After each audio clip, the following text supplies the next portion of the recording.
샬롬. 오늘도 하나님 말씀 앞에 나오신 여러분을 환영합니다. 우리 함께 기도하도록 하겠습니다. 하나님, 오늘도 우리의 심령 가운데에 하나님이 주시는 힘과 능력, 소망으로 가득 찰 수 있도록 말씀을 듣는 가운데 역사하여 주시옵소서. 말씀이 살아 움직여 우리의 영혼을 일으켜 세우고 힘을 북돋아 주며 회개케 하고 하나님 앞으로 나아갈 수 있도록 용기를 가질 수 있도록 주여 이 시간에 역사하여 주시옵소서. 이 모든 말씀 예수님의 이름으로 기도했습니다. 아멘. 오늘 함께 살펴볼 말씀은 시편 147편입니다. 시편 147편 1절부터 20절까지 함께 살펴보도록 하겠습니다.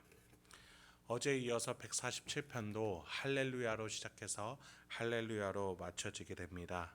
그 가운데에는 하나님을 왜 찬양해야 되는지에 대해 시인이 자신의 간증과 고백을 수록해 놨습니다. 1절입니다. 할렐루야, 우리 하나님을 찬양하는 일이 선함이여 찬송하는 일이 아름답고 마땅하도다. 여러분, 인간의 결국은 죽음이지요. 그 인생은 어떻습니까? 지치고 힘든 일생이었습니다. 우리 입에는 인간만의 인생을 말하자면 불평, 불만밖에 나올 수가 없습니다.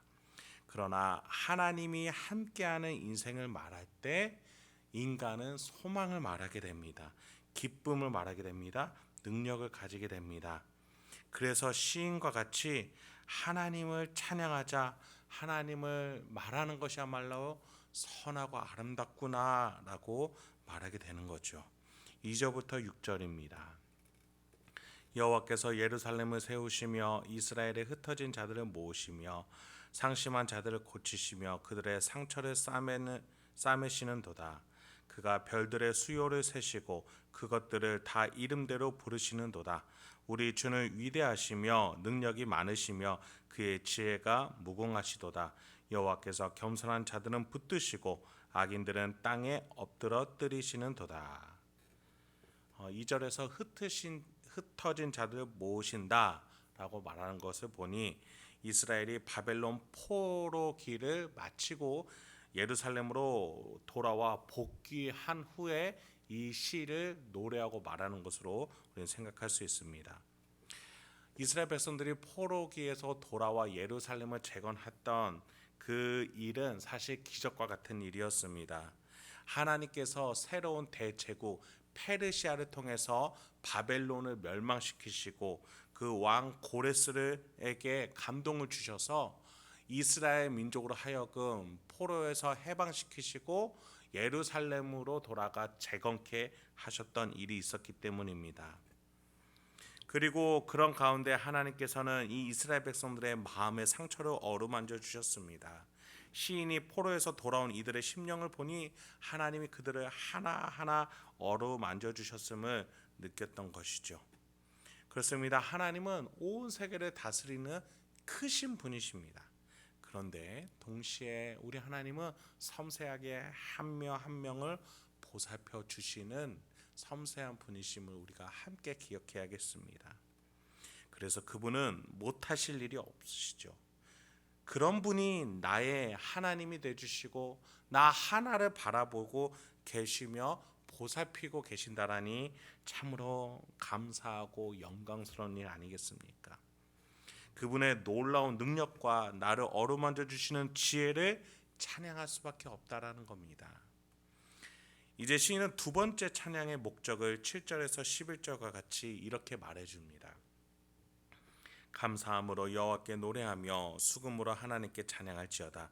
그가 구름으로 하늘을 덮으시며 땅을 위하여 비를 준비하시며 산에 풀이 자라게 하시며 들짐승과 우는 까마귀 새끼에게 먹을 것을 주시는도다. 여호와는 말의 힘이 세다 하여 기뻐하지 아니하시며 사람의 다리가 억세다 하여 기뻐하지 아니하시고 여호와는 자기를 경외하는 자들과 그의 인자하심을 바라는 자들을 기뻐하시는도다. 6절에서도 시인은 겸손한 자와 악인을 비교했습니다. 또 11절에서는 경외하는 자들을 하나님이 기뻐하신다라고 말했습니다. 좀 더 쉽게 말하자면 세계를 다스리시는 하나님이시면서도 개개인 하나하나를 섬세한 손길로 보살피고 계시는 초월자이자 신 하나님을 인정해야 된다, 그 말인 것이죠. 그 하나님께서는 인간사에 개입하기도 하시지만 그 인간사가 시작되기도 전에 이미 전 세계의 자연을 다스리고 계셨다라는 겁니다.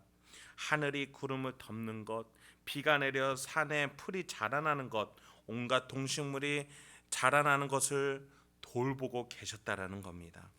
여러분, 인간 중에 그것을 감당할 사람이 누가 있겠습니까? 그래서 인간은 결코 자신의 힘, 자신의 나라의 국력, 자신의 나라의 군대의 세력이 강하다라고 자랑할 수 없다라고 시인은 말하는 것입니다. 요즘 우리나라의 경제력, 국방력, 문화 영향력이 참으로 높아진 것에 대해서 많은 뉴스를 접하고 참 보기 좋은 것 같습니다. 그런데 이것을 의지하고 하나님을 멀리했을 때, 이러한 것들이 우리의 우상이 됐을 때에 다른 나라의 역사를 보면은 그 나라들이 얼마나 일순간에 사라지고 몰락하게 되는지를 우리는 잘 알고 있습니다.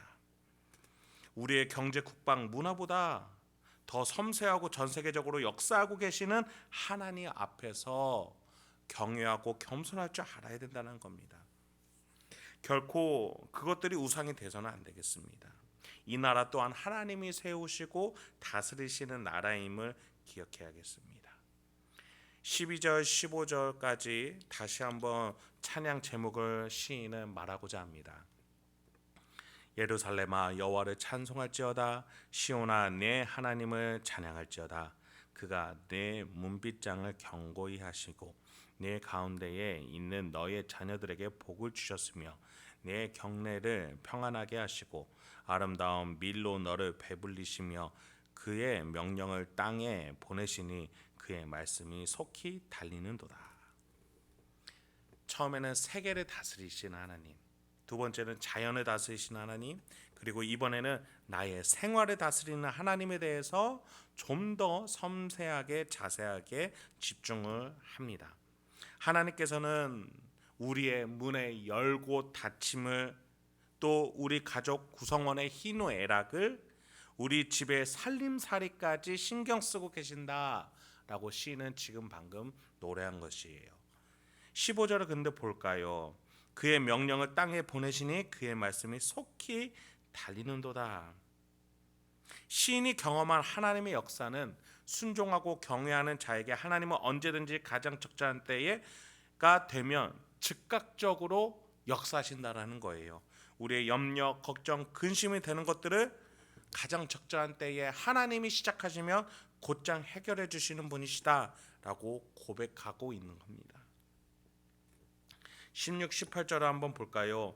눈을 양털같이 내리시며 서리를 재같이 흩으시며 우박을 떡 부스러기같이 뿌리시나니 누가 능히 그의 추위를 감당하리요. 그의 말씀을 보내사 그것들을 녹이시고 바람을 불게 하신즉 물이 흐르는도다. 시인은 인생의 어려움들을 눈, 서리, 우박, 추위 같은 것들로 표현했습니다.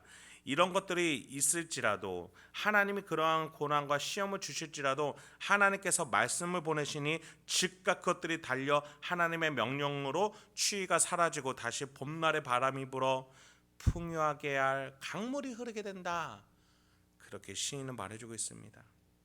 우리의 어려움도, 우리의 잘남도 결국 하나님의 손 안에서 우리에게 가장 선한 것들로 하나님이 역사하실 수 있는 줄 믿습니다. 우리의 실수까지도, 우리의 어려운 역경까지도 하나님 손 안에서 연합되어 선을 이루게 된다는 것이죠. 그래서 우리는 하나님을 의지해야만 하겠습니다. 결코 다른 우상들을 내 마음의 중심에 두지 아니하고 나의 생활과 나의 모든 여건들과 세계를, 나의 가정의 경례를, 모든 것들을 다스리시는 하나님 앞에서 나의 사업과 직장, 학업, 가정, 일상 모든 것들을 하나님을 의지하며 순종하며 그분의 뜻을 중심에 두고 살아갈 수 있는 우리가 되길 소망합니다. 마지막으로 19절 20절입니다. 그가 그의 말씀을 야곱에게 보이시며 그의 율례와 규례를 이스라엘에게 보이시는도다.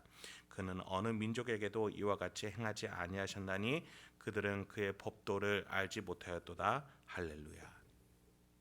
하나님이 말씀을 내리시고 다스려 주시고 마침내는 약속까지 주셨습니다. 영원한 하나님 나라로 이끌어 주겠다는 약속이지요.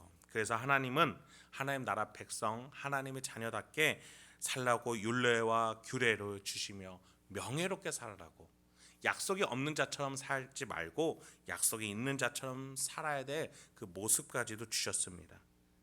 여러분, 이것이 얼마나 명예로운 하나님의 요구입니까? 그렇습니다. 하나님께서는 우리를 자녀, 상속자, 유업을 이을 자로 삼아 주셨고, 그래서 우리에게 그의 합당한 모습의 빛의 자녀답게 살라라고 율례와 규례를 주셨습니다. 우리의 심령 가운데 성령 하나님으로 양심의 선함을 가지고 살았게끔 우리에게 주신 것입니다. 그래서 20절에서 시인은 어느 민족에게도 이와 같이 행하지 아니하셨다. 다른 민족에게는 이러한 말씀과 약속 규례를 주신 적이 없다. 이것이 얼마나 놀라운 특권이고 선물이겠는가. 하나님을 찬양해야만 한다. 할렐루야 라고 외치고 있는 겁니다. 그렇습니다. 믿음을 가진 자는, 이런 하나님의 자녀라는 믿음을 가진 자는 이것들이 너무나 놀랍고 귀하고 찬양할 수밖에 없다는 것이죠. 여러분, 혹시 지금 찬양의 마음보다 불평, 불만이나 세속적인 생각으로 가득하십니까? 하나님께로 돌아가십시오. 하나님이 주신 기쁨과 약속과 명예로움이 있습니다. 우리 일생 이 시간 동안 온전히 하나님을 경외하면서 살아가 하나님이 주시는 영광을 바라보며 오늘 하루도 명예롭게 하나님의 자녀답게 살아갈 수 있는 저와 여러분이 되길 소망합니다. 함께 기도하도록 하겠습니다. 하나님, 오늘도 우리에게 귀한 하나님의 말씀 주시니 감사합니다. 주여, 우리의 심령 가운데 오늘 이 시편이 우리의 기도문, 우리의 고백이 되게 하여 주시옵소서. 나의 모든 것들을 다스리고 계시는 하나님을 의지하여 오늘 하루도 하나님과 함께 평온하게 묵묵하게 내가 큰 일들을 바라보지 아니하고 하나님이 맡겨주신 것들을 최선을 다하면서 살아가 오늘도 빛의 자녀답게 명예롭게 살아갈 수 있도록 주여 인도하여 주시옵소서. 이 모든 말씀 예수님의 이름으로 기도했습니다. 아멘.